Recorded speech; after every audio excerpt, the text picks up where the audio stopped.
The 30 Years' War. How Bohemia sparked the 30 Years' War. The Second Defenestration of Prague and its explosive fallout. What do a manure pile, a furious group of Protestant nobles, and a Catholic emperor with no heirs have in common? They were the unlikely ingredients that sparked a conflict so massive it would leave Europe in ruins for 3 decades. How did Bohemia, a small kingdom in the heart of Europe, become the matchstick that lit the fuse of the 30 Years' War? And why did Ferdinand of Styria, a man of unshakable faith and a flair for alienating Protestants, decide that diplomacy wasn't dramatic enough? It all began in the picturesque kingdom of Bohemia, where religious tensions simmered beneath the surface like a volcano waiting to erupt. When Ferdinand's representatives tried to enforce his will, they were sent flying, literally, out of a window. What followed was chaos, rebellion, and the infamous Second Defenestration of Prague. Was it divine intervention or sheer luck that the Catholic officials landed in a pile of manure? And how did this bizarre incident ignite one of the bloodiest wars in European history? Stay with us as we unravel the web of religious tensions, political schemes, and personal ambitions that set the stage for the 30 Years' War. It all began with a split as monumental as it was messy: the Protestant Reformation. In 1517, Martin Luther, a disgruntled monk armed with a hammer and a list of 95 grievances, nailed his complaints to a church door in Wittenberg. What followed was a religious earthquake that shattered the unity of Christendom. Suddenly, Europe was divided into 2 camps: the Catholics, who clung to the authority of the Pope, and the Protestants, who declared, "We'll interpret Scripture ourselves, thank you very much." The differences between the two were ideological and sharp. Catholics believed in the central authority of the Church, with its elaborate rituals, the veneration of saints, and a hierarchy led by the Pope. Protestants, however, argued that salvation came by faith alone and not through indulgences or church sacraments. It was a battle for the soul of Europe, and the battleground would soon shift to Bohemia. Nestled in the heart of Central Europe, Bohemia was a jewel of the Holy Roman Empire, a sprawling, unwieldy collection of territories ruled by a patchwork quilt of princes, dukes, and electors. Bohemia's strategic importance made it a prized possession, but its religious leanings made it a headache for Catholic rulers. Since the Protestant Reformation, Bohemia had gradually drifted away from Catholicism, thanks to leaders like Emperor Rudolf II and later Emperor Matthias, who granted Protestants significant freedoms. Who was Matthias? Born into the illustrious Habsburg dynasty in 1557, Matthias was the 3rd son of Emperor Maximilian II and Maria of Spain. His childhood was steeped in Catholic tradition, but he was known to be more pragmatic than pious.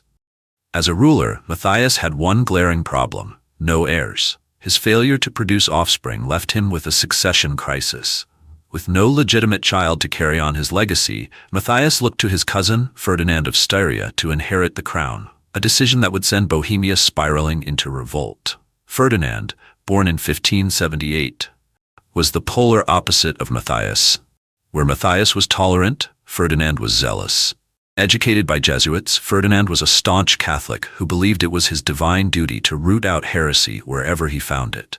His motto might as well have been "convert or perish." When Matthias named Ferdinand as his heir and made him King of Bohemia in 1617, the Protestant nobles of Bohemia were understandably alarmed. Their fears were soon realized. In 1618, Ferdinand sent Catholic officials to Prague to enforce his decrees and suppress Protestant churches. Their mission was simple: make Bohemia Catholic again. The Protestant nobles, however, had other ideas. On May 23, 1618, a group of Protestant leaders, led by Count Gingic Matthias, stormed the chancellery in Prague Castle. The Catholic officials, Jaroslav Bojida of Martinitz and Vilém Slavata, found themselves cornered by an angry mob. What followed was one of history's most theatrical acts of rebellion. "This meeting is over," thundered Count Thurn, his voice echoing through the chamber. Before the Catholic envoys could protest, they were seized and dragged to the nearest window.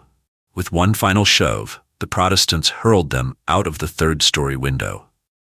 As the Catholic envoys plummeted toward the ground, witnesses braced for the inevitable splat. But instead of meeting their end on the cobblestones below, they landed in a conveniently placed pile of manure. The Catholics declared it a miracle, a sign that God was on their side. The Protestants, with a wry smile, called it dumb luck and dung. This event, known as the Second Defenestration of Prague, was not without precedent. The first defenestration had occurred in 1419 when 7 Catholic officials were similarly thrown out of a window during the Hussite Wars. Clearly, the people of Prague had a flair for dramatic exits. The defenestration was the spark that ignited the 30 Years' War, a conflict that would engulf Europe in blood and fire. What began as a religious dispute in Bohemia soon escalated into a continental struggle for power. Protestant and Catholic states alike were drawn into the fray, each seeking to tip the balance of power in their favor. Coming up in our next episode, the fallout of defenestration, when windows became battlefields. It's May 24, 1618, the day after manure saved 2 Catholic officials and gave the Protestant nobles of Bohemia the biggest laugh of their lives. But beneath the chuckles, tensions are brewing, and the clock is ticking. Ferdinand of Styria, now insulted and enraged, isn't let a little defenestration and a lot of manure slide. His response will be as swift as it is brutal. What happens when religious outrage meets royal fury? Armies are mobilized, alliances are forged in secrecy, and Europe's most powerful players pick sides. The Protestants, emboldened by their victory and perhaps the smell of success, prepare to resist, while Ferdinand sharpens his political weapons, ready to crush Bohemia's rebellion. But this isn't just a story about war, it's about the human spirit. Brave leaders like Count Matthias will risk everything to defend their faith, while Ferdinand will stop at nothing to preserve his vision of a Catholic empire. And let's not forget the smaller players, the farmers whose fields will become battlefields, the messengers caught between warring armies, and the spies whispering secrets in candlelit rooms. This is where the 30 Years' War truly begins, an explosion of politics, power, and piety that will consume a continent. Want to know how Bohemia turns into a battlefield? How the Protestant Union faces off against the Catholic League? And what happens when armies clash in the shadow of religious zeal? Don't miss the next episode where we dive into the Bohemian Revolt, how defiance shook an empire, a story of rebellion, betrayal, and unimaginable courage. Subscribe to our channel now and click the notification bell so you'll be the first to know when history's next chapter unfolds. Join us as we uncover the twists, turns, and truths behind one of Europe's bloodiest conflicts. You won't want to miss it.